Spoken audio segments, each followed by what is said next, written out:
Welcome back to Stuff Your Dentist Knows. This episode is brought to you by the Fearmonger News Network. Feeling a little corona stressed? Want to turn your melancholy into full-blown depression? Read the Fearmonger Daily blog, then park your happy thoughts in a cold, dark place where they can die a sad, lonely death. Fearmonger News, no detail too small to exaggerate. I wish this one could be funnier, but it's not. Even an insensitive bastard like me has trouble joking about mental health. I don't know a single person at the moment who has COVID-19.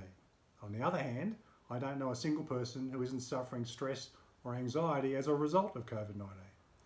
That stress and anxiety is mostly about the restrictions that have been placed upon us in most parts of the world and the uncertain financial future we all face as a result of those restrictions. Most of what we are currently being asked to do is based on trust. We are trusting that the current sacrifices are necessary to prevent a catastrophe. We are trusting that the experts' dire predictions are well researched and real. We are trusting that the illness is worse than the treatment and that the treatment won't kill the patient. That's more trust than most of us have to spare, and unfortunately, the observable reality doesn't support the trust. The real crisis at the moment in my country, and probably yours, is mental health. I am very angry with the way the cluster fracas is being reported. I think it is harming the mental health of the community. We have had 28 deaths from COVID-19 in the last month in Australia, each one reported with undertones of impending doom by the media. 28 people, all of them loved by someone. Did you know in the same month, 915 people died of other respiratory problems in Australia? 915 people dying this and every month on average just from respiratory problems. All of them loved by someone, but not loved enough by the Australian media to report it. There's no money in reporting There's no money in reporting that story. How do you foster fear and readership telling the true story of life and death in this and every other country? So, what does it mean? It means the media is directing and controlling your emotions and depressing you for no good reason.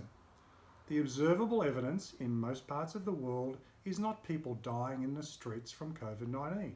It's people suffering from despair as a result of COVID-19. This is a social crisis now for you and I.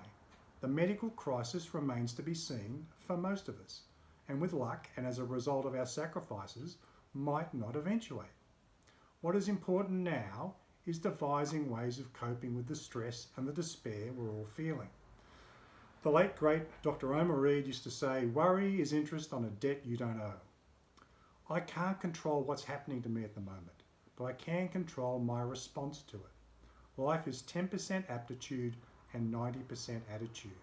The world I can't control, but my attitude I have complete control over. So, how do you change your attitude when you find yourself unemployed, something you never expected possible? I can answer this one from experience. Well, I've decided to consider this a borrowed year. At the end of my career, I probably would have slowed down a little and worked less days as a transition. I've decided to bring that time forward in my head. I'm going to enjoy that quiet time now rather than at the end of my career. Resetting that attitude has made the world of difference to my mental health. I'm not unemployed now. I've just borrowed the first year of my retirement to enjoy immediately. Yes, it means I'll likely have to work a year longer, and yes, I'll have to borrow more than time to pay business expenses and keep my family afloat. But if the shit is happening to you anyway, why not change your attitude and enjoy it? When life gives you lemons, make lemonade. Just don't drink it though, it's bad for your teeth. I hope my borrowed future attitude helps a few of you. If that mindset doesn't work for you, make a comment below. I'm happy to help you figure out one that does. While I tell people I could talk a gargoyle off a ledge, if you are seriously having trouble coping, please ring a helpline service in your country.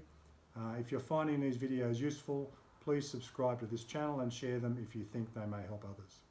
I promise to be funnier next time with less fucking swearing.